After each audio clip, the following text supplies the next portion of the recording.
Nous allons commencer notre rassemblement et les prises de parole. On a de nombreux invités, élus, députés européens qui sont présents parmi nous pour témoigner de ce refus de voir l'eau s'échapper en bourse. Donc voilà, je vous rappelle que ce rassemblement, il est à l'initiative de l'Agora des habitants de la Terre, donc c'est un rassemblement international. Il y a des rassemblements analogues à Bruxelles, à Montréal, à Rome, dans des villes des trois continents. Et également sont fait ce rassemblement un an après l'entrée de l'eau en bourse à Chicago. Donc on n'a pas pu le faire l'an dernier puisque c'était le confinement. Donc là, c'est notre premier rassemblement et voilà, on essaye de prendre la mesure de ce qui s'est passé avec l'entrée de l'eau en bourse. Donc là ici, les organisateurs, c'est la coordination aux Île-de-France que je représente, l'Université du bien commun. Les bassines non merci, vous savez ce mouvement là qui est en ce moment très vivace dans l'ouest de la France, attaque. Et donc avec le soutien de plein d'organisations, la Confédération Paysanne, FSU Solidaire, Notre Affaire à tous, les Amis de la Terre, etc., etc. Et vous savez également qu'il y a une pétition qui a été lancée il y a quelques jours. Elle a déjà atteint là ce soir 1500 signataires ici en France. En Italie, ils ont commencé quelques jours avant nous et ils en sont à plus de 40 000 signataires. Donc voilà, on espère que ça aussi, ça va faire boule de neige.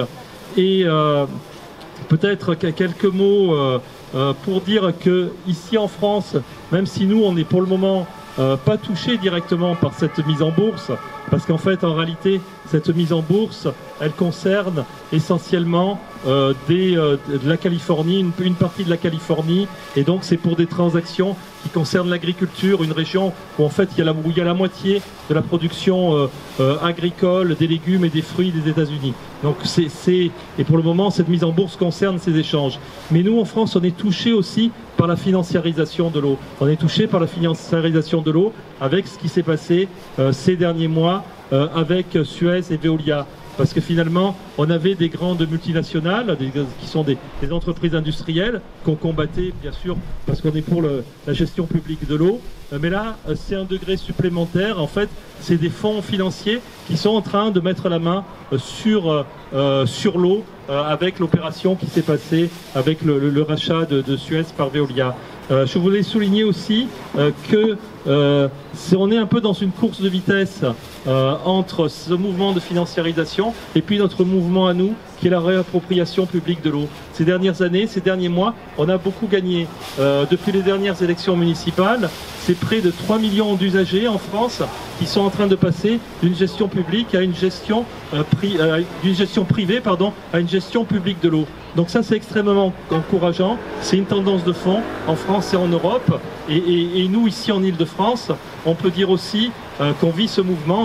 On a 18 villes de 2 agglomérations, Est-Ensemble et Grand-Orly-Seine-Bièvre, qui sont sorties du CEDIF et donc de la mainmise de Veolia et qui sont en train de créer leur régie publique. Ça représente 750 000 habitants, c'est pas rien. Au sud de la région parisienne, il y a l'Essonne aussi, qui en quelques années, en 10 ans, ils sont passés d'un village de 3000 habitants qui était en gestion publique à la moitié des habitants du département qui sont en gestion publique. Et là, ils sont en train de se réapproprier aussi la production d'eau potable. Voilà, donc pour resituer un peu ça, donc il y a une course de vitesse et nous, les citoyens, ce mouvement de financiarisation, il va à rebours de ce qu'on essaye de faire avancer en termes de réappropriation publique, de réappropriation citoyenne de l'eau. Alors je voudrais remercier toutes les organisations et puis toutes les personnalités qui sont là ce soir.